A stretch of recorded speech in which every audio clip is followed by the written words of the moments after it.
and we're going to go all the way down to see exactly what the scene looks like. On this side over there, you can see firefighters just around one fire truck at a staging area here trying to figure out exactly what their next move is going to be. Okay, all firefighters are now being told to get out of the building. Everyone is being told right now to get out of the way. So I'm like, everybody get out, get out. All right, they're moving us out now. They're moving us out, so we got to go. But we're going to continue to talk to this gentleman here because he did not have a chance to get all of his belongings. And of course, the firefighters are still working hard to put the fire out. What do you think happened to your apartment right now? I mean, hopefully the firefighters, they do what they're supposed to do. They're trained to do. I know they're hard workers. Again, they've moved us out of this area. We're going to keep coming to this side because firefighters are not only moving their workers, their firemen out of the area, they're also moving the media as well and all the other residents. And you can see out here in the parking lot still lots of residents that are out here. We're seeing one resident there. What is that, a TV that he's carrying out? He's carrying out a TV out of his apartment.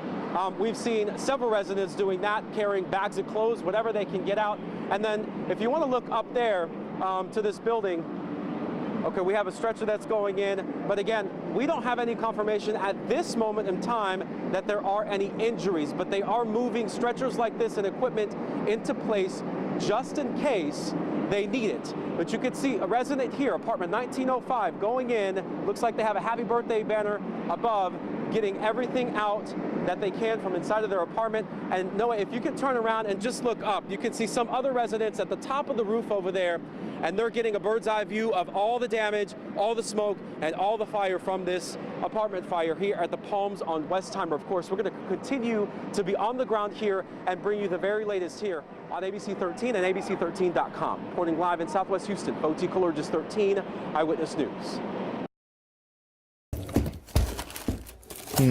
My kids, when they were in elementary school. 62-year-old Bob Carbajal has lived. We were 18 years old there, just a couple of kids. And lost. 3 years ago, he lost big. About 18 months from the time she was diagnosed till the time she passed away. His wife, Linda, died of cancer. And this morning, I could hear him say, she's not breathing, she's not breathing. Bob's chance to now save a life. While eating breakfast at Frank's Grill, a woman began choking. I said, put her on her side. He put his phone and wallet down on the counter and used his 22 years of Army experience to help her.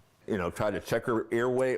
She wasn't breathing. Little time to waste. Bob went in. I opened her mouth and I stuck my finger way down there into her throat, and I could feel the mass. And it was just a matter of sticking my finger up there and popping it out, and it landed right there on the floor. It was a heroic effort, the woman now breathing. Bob said he went to get his phone and wallet, and it was then he realized that while he was saving a life, he was robbed. My wallet was gone. And inside, $300 cash, his military ID, credit cards, and something else. Something invaluable. A photo of his late wife when she was just in high school. I carried that picture with me through 22 years of military service. That one picture got him through war and grief. That they took the stuff and maybe just threw the wallet in a bayou or something, and that picture is gone forever. And he's lost yet again. And police right now believe it was two women who stole Carvajal's wallet. Police described them as black females, about 180 pounds.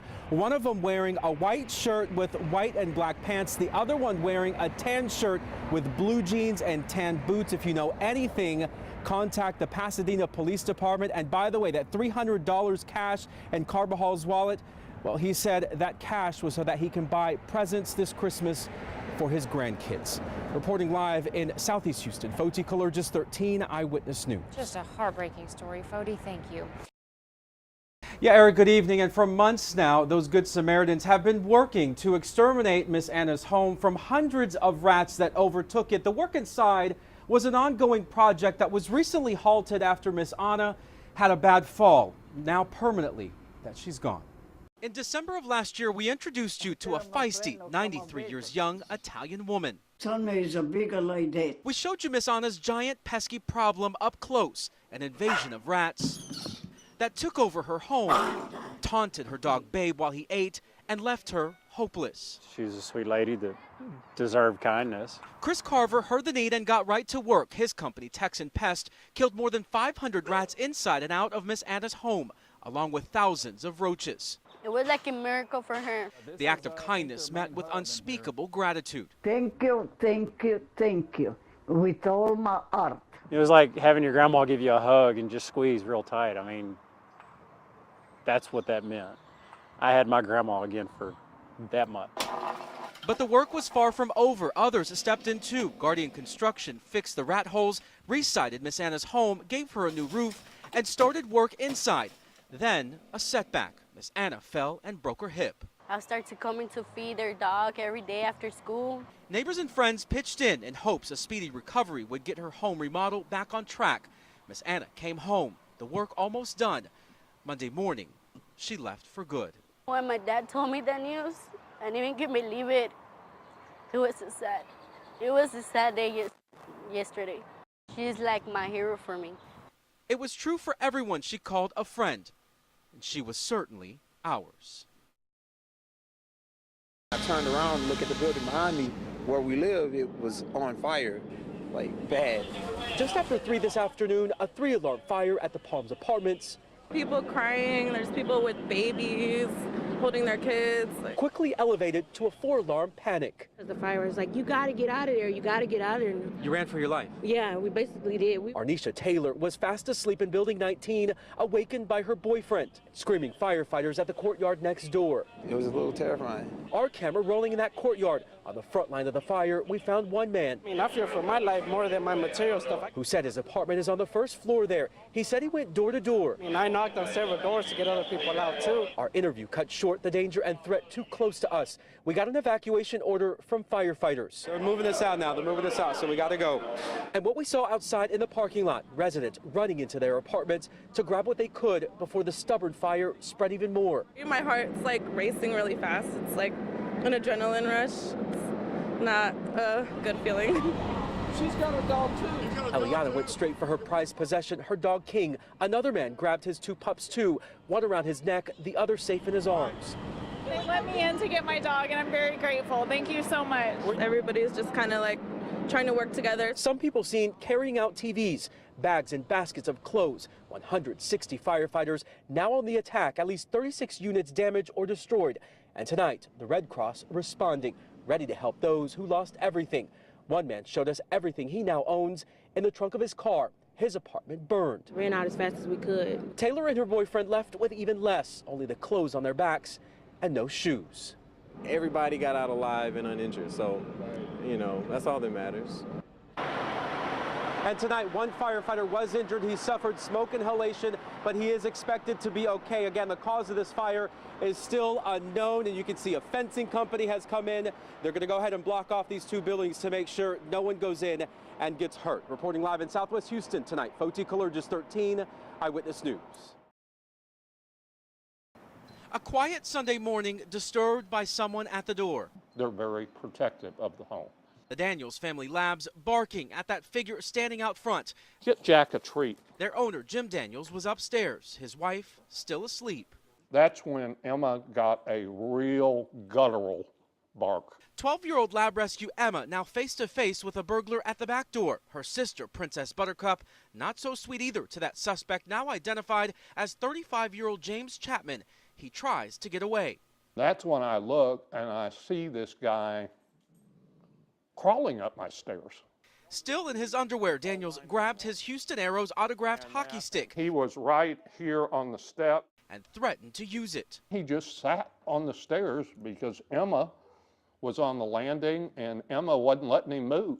Neither was Daniels' wife, now awake. So I was like this. At the bottom of the stairs, she grabbed the fireplace poker and a phone. Police now on the way. The Daniels on both ends of the suspect. It was quite comical. Every time he tried to move, my wife would show him the fireplace poker and say, "Don't move, don't move, don't move." Daniels said Chapman started pleading with him and said he was being chased by someone who was trying to kill him, later changing his story to police. The arrest caught on that front door camera. I was prepared to use that hockey stick.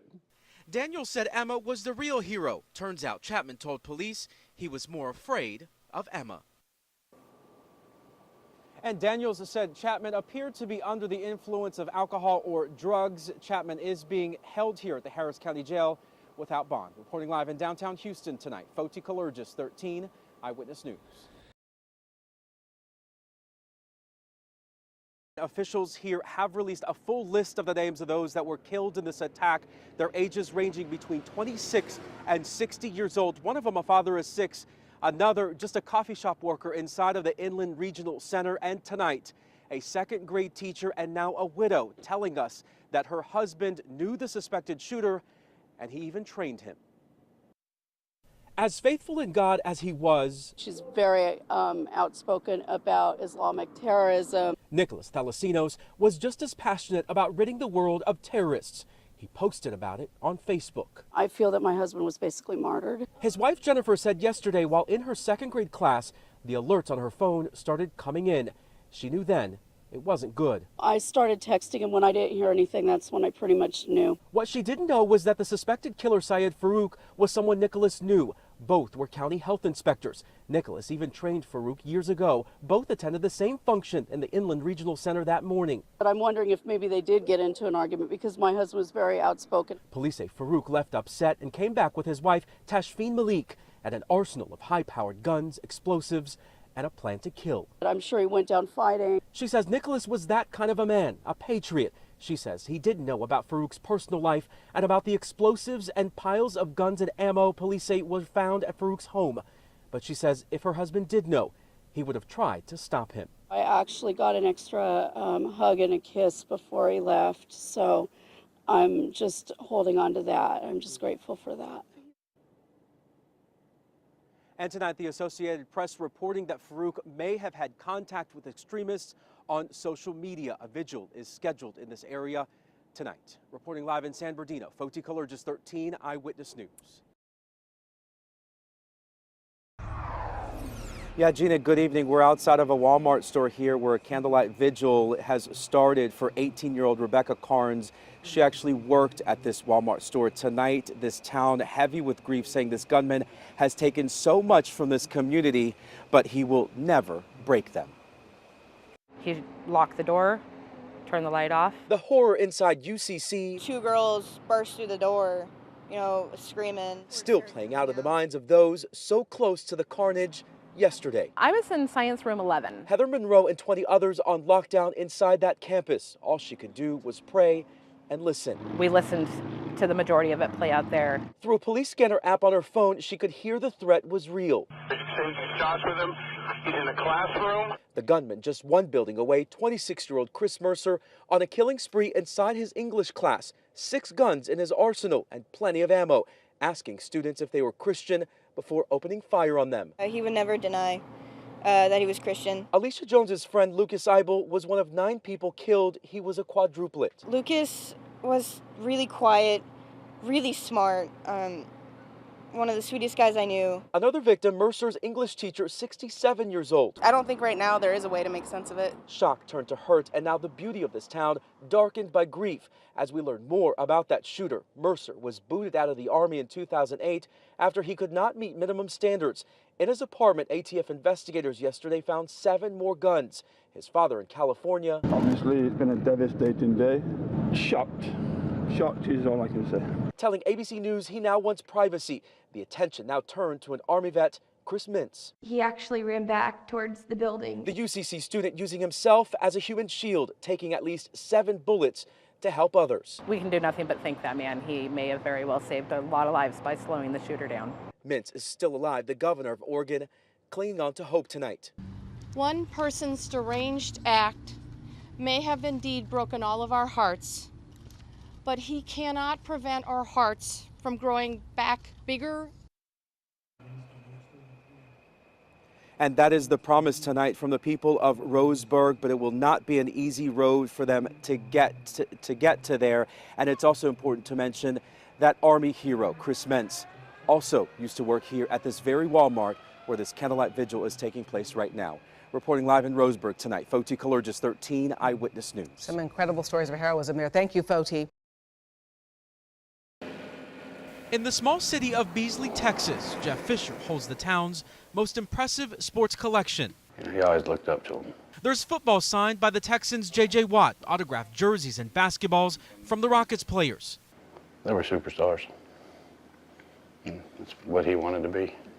He is Fisher's 7-year-old son, James. His story started 17 months ago when James being a rambunctious kid that he is, fell and hit his head. We took him in for stitches and had him do a CAT scan. And we went from getting stitches and going home to getting stitches and straight to Texas Children's. Doctors said James had a rare brain tumor. It's a very cancerous tumor that's embedded in the brainstem. Operating wasn't an option. A terminal diagnosis turned the Fisher family upside down. Yeah, 10 or 20 times. Given 15 months to live, Fisher turned his grief into a mission. I guess you never know when your time comes. And given that diagnosis, I took it to heart and tried to fulfill every dream he had. It wouldn't come easy. The first thing on the list, to meet the Duck Dynasty cast. And after sending thousands of emails, it happened. He ran in circles, was excited, and it was priceless. Kind of like when he received Hot Wheels, you know, it was priceless. And it didn't stop there. The Skeeters baseball team welcomed him with open arms. So did J.J. Watt. A touching moment with Watt giving a hug. And then this picture when Rocket star Dwight Howard met James and even helped him dunk. James gave Howard a bracelet of strength. He fell in love with Dwight, I guess you could say. You know, and every time the game came on, it was, Dad, look, he's still wearing my bracelet. As the weeks went on, there were more people who brought James strength as well. Texans tailgaters by his bedside. And most of all, his cousin Dylan, who was more like a brother.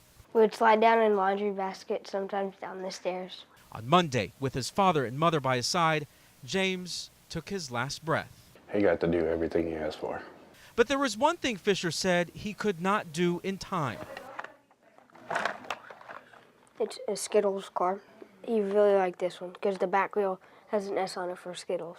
He promised James he would cover every wall in his room with Hot Wheels. And he's almost there. Certainly a father's heart there. James Fisher's funeral is scheduled for 1 week from tomorrow. And we also want to mention the Fort Bend County Sheriff's Office made James Fisher an honorary deputy. They will be at his funeral, color guard and all. Reporting live in downtown Houston, FOTI-AP 13, Eyewitness News.